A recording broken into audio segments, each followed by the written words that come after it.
Act کے تحت کارروائی کے فیصلے کی منظوری باقاعدہ طور پر دے دی گئی ہے. یہ قانون ہے کیا؟ اس کے تحت فیصلے ہوتے کیسے ہیں؟ کس طرح سے پروسیڈنگز چلتی ہیں اور سزائیں کیا ہو سکتی ہیں؟ اچھا، اس کو ہمارے ساتھ موجود ہیں بیورو چیف اسلام آباد، وہ بھی ایکسپلین کریں گے. لیکن ساتھ ہی ساتھ اس کا جو مختصر سا جائزہ، اس کا جو چیپٹر 1 ہے، یہ 1952 سے کمپلیٹ ایک ڈاکیومنٹ ہے جو کہ بہت سارے معاملات کو کور کرتا ہے. اس میں چیپٹر 1 کے اگر آپ کلاس 5 کے سب کلاس 3 کو دیکھیں تو وہاں پر آپ کو پوائنٹر اے اور جی میں یہ مل جائے گا کہ جو سویلینز ہیں وہ اگر اس طرح سے حملے کرتے ہیں، میں آپ کے لیے پڑھ کے بتا دیتا ہوں کہ ریز آرمز اور ویج وار اگینسٹ پاکستان، یا پھر پاکستان کی آرمڈ فورسز پر اٹیک کریں، لا انفورسمنٹ ایجنسیز پر اگر حملہ کیا جائے،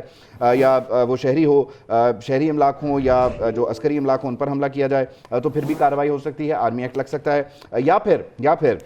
اگر دہشت گردی کے واقعات کی سہولت کاری، پلاننگ، ایگزیکیوشن میں کوئی شخص شامل ہو تو اس پر بھی آرمی ایکٹ لگ سکتا ہے. تو بیورو چیف اسلام آباد غلام مرتضیٰ ہمارے ساتھ ہیں، ذرا ان سے مزید سادہ الفاظ میں سمجھتے ہیں. جی غلام مرتضیٰ، آپ کا رخ کرتے ہیں، بتائیے گا کہ یہ قانون ہے کیا، اس کے تحت کیا کارروائی ہو سکتی ہے اور پھر مزید کی سزائیں کیا ہو سکتی ہیں اس پہ؟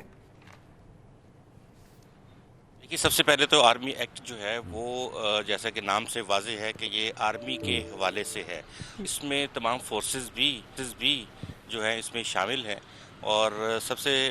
پہلے تو ان کے اپنے ضابطے کے حوالے سے ہے کہ ان میں جو اپائنٹمنٹس آف چیفز ہے وہ کس طرح سے ہوگی، chairman joint chief of staff committee کا تقرر کیسے ہوگا، مدت کیسے ہوگی، ایکسٹینشن کیسے ہوگی. پھر اس کے بعد ان کے رولز ہیں جن کے تحت دیکھا جاتا ہے کہ ان کی سروس کتنی کسی کی ہے اور کہاں کہاں پہ ہے. اور اس کے ساتھ ساتھ جس تناظر میں ہم بات کر رہے ہیں وہ اس حوالے سے ہے کہ کیا سیولینز کو ان کا کورٹ مارشل کیا جا سکتا ہے، یا ان کو جو عدالتیں ہیں سول کے علاوہ ملٹری کورٹس، اس کے تحت ان کا ٹرائل کیا جا سکتا ہے. تو اس میں ایک چیپٹر ہے اس حوالے سے کہ ایسے وہ تمام چیزیں جو ملٹری تنصیبات پر حملے ہوں، یا کوئی لوگ فوٹو شوٹ کر رہے ہوں، لوگ انفارمیشن لے رہے ہوں، یا اندر جا گھسیں، ٹریس پاسنگ کریں، اور کچھ ایسے جو پاکستان کے راز ہیں ایٹامک کے حوالے سے، اور اس کے ساتھ ساتھ پاکستان کے جو ملٹری تنصیبات کے حوالے سے وہاں تک، اور اگر کوئی وردی جو ہے اس کے حوالے سے کسی کے ساتھ ایسا سلوک کرتا ہے، جس طرح سے ہم اگر پولیس والے دیکھیں تو کار سرکار میں مداخلت کا آتا ہے، اور اسی طرح سے اگر ان کے ساتھ کوئی ہیوملیٹ کرتا ہے ان کے لباس کو، ان کے کام کو، یا ان کی کسی بھی چیز کو، تو اس اعتبار سے یا وہ جاسوسی کرتا ہے یا کسی ایسی باہر کی ایجنسی کے ساتھ. اچھا ٹھیک ہے غلام مرتضیٰ، جس طرح سے آپ نے بتایا کہ یہ تمام تر اگر کوئی ایسا کرتا ہے تو اس کے خلاف یہ آرمی ایکٹ کے تحت مقدمہ درج ہو جاتا ہے. ٹھیک ہے، اگر مقدمہ درج ہو جاتا ہے کسی نے، اگر اس میں سے کوئی ایک بھی قسم کا وہ کارروائی کرتا ہے یا اس میں ملوث ہوتا ہے تو اس کی سزا کیا ہوگی؟ جرم کا مرتکب ہوتا ہے تو سزا کیا ہے؟ ہر جرم کے حوالے سے الگ الگ پینل کوڈ ہے پورا، اور ہر جرم کے حوالے سے الگ الگ سزائیں ہیں. اگر کوئی بھی شخص اس طرح جس طرح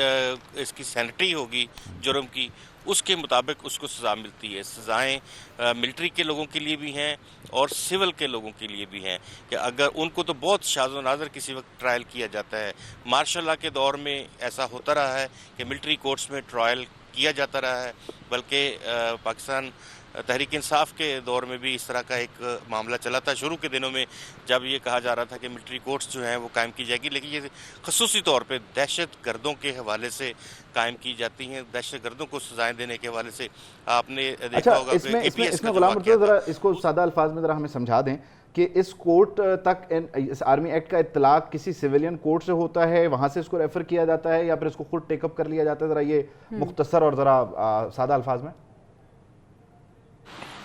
جی، یہ ایک جیک برانچ ہے جو کہ آرمی کے تمام اس طرح کے معاملات کو ڈیل کرتی ہے. وہیں پہ اپائنٹمنٹ آف ججز ہوتی ہے ان کی، اور ان کی اپنی کورٹس ہوتی ہیں، اور ان کورٹس کا جو ہے نوٹیفیکیشن باقاعدہ جاری کیا جاتا ہے ڈیفینس منسٹری کی جانب سے، اور پھر یہ کسی بھی جگہ پہ لگائی جا سکتی ہیں عدالتیں، یعنی کہ کسی بھی ایسی چار دیواری کے اندر وہاں پہ یہ لگتی ہے. اور باقاعدہ ڈیفینس کی جو کوئی بھی ایکیوز ہوگا اس کو ڈیفینس کا پورا موقع ہوتا ہے. جس طرح سے میں یہاں ذکر کروں گا کلبھوشن یادیو کا، ان کی جتنی بھی یہاں پہ ٹرائل ہوتا رہا، اس ٹرائل میں ان کو باقاعدہ کہا جاتا رہا کہ کونسل آپ ہائر کریں، کونسل لیں، جو کونسل آپ چاہیں گے آپ کو دے دی جائے گی. تو انہیں کونسل بھی دی گئی. اسی طرح سے دیگر جو اس طرح کے جرائم ہیں ان میں بھی جو سیولین لوگ بھی اگر ہوں گے تو ان کو بھی